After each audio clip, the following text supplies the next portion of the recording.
All right, today we are here to provide an answer to a question no one asked. Does the Volkswagen Tiguan need more power?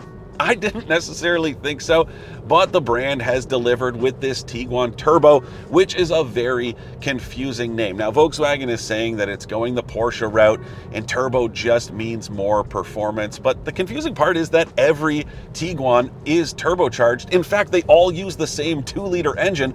This one just uses a bigger turbocharger to make more output. You're talking 268 horsepower, 258 pound-feet of torque versus 201 horsepower and 221 pound-feet of torque in the rest of the lineup. Can you feel it? Yeah, in a lot of scenarios.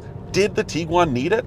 Not in my opinion. And in fact, I drove the regular one to this first drive event and thought it was perfectly fine. The other thing is the transmission is the same. Just about every other component is identical.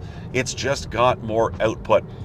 Yeah, if you like that sort of thing, you might appreciate it. The other nice thing, it still runs on regular grade gas and it doesn't burn much more of it. It's officially rated for, 9.5 liters per 100 kilometers combined versus 9.2 for the 2-liter with the smaller turbocharger.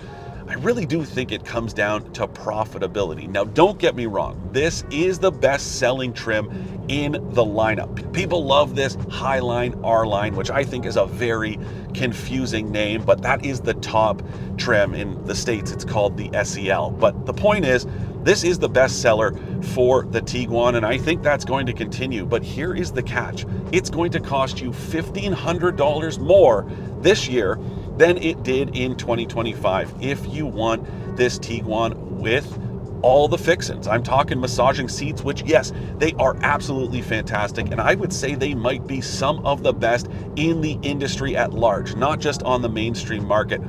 All the creature comforts, you've got this big touchscreen, all those goodies, but there's no way to get them unless you opt for this turbo trim, which costs something like 49 grand before freight and tax. That's a $1,500 increase. And the other interesting note, the rest of the lineup, pricing is unchanged from 2025.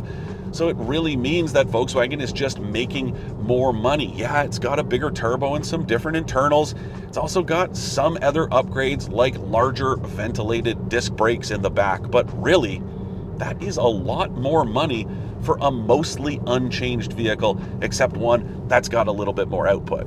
And generally speaking, Volkswagens drive like Volkswagens. They are very engaging, a little on the firm side, so not as softly sprung as something like a Toyota RAV4 or a Subaru Forester.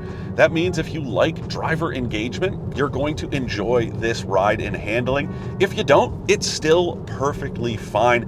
It's just not quite as smooth and comfortable as some others out there. Now, on these rolling hills, it's fine, but you can really feel these low-profile tires wrapped around these wheels on some pressure cracks and potholes. It's not bad, a little noisy on this porous pavement, but it is perfectly pleasant. This cabin is very nice. Also, you may not be able to see it, but it has huge wow factor with these lights on the door panels as well as the dashboard. This really cool effect.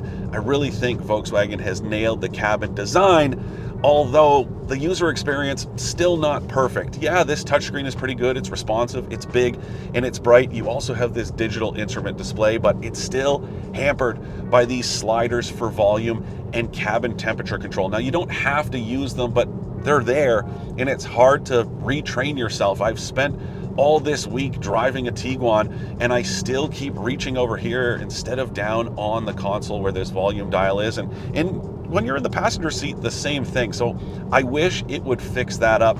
But a lot of the stuff in here is very straightforward. There's wireless Apple CarPlay and Android Auto, built-in navigation that, yes, you can pull up in this digital instrument display. And something else I love to see, turn-by-turn directions from Google Maps using Apple CarPlay shows up in the head-up display that comes in this top trim. So like I said, you're gonna pay about 49 grand before freight and tax for this most expensive model. And then there are a few others lower down, including the base trim that starts right around 36,500 bucks before freight and tax. Very competitive and compelling offering. I just wish Volkswagen would still offer all of this stuff with the less powerful motor, because I don't think you need it.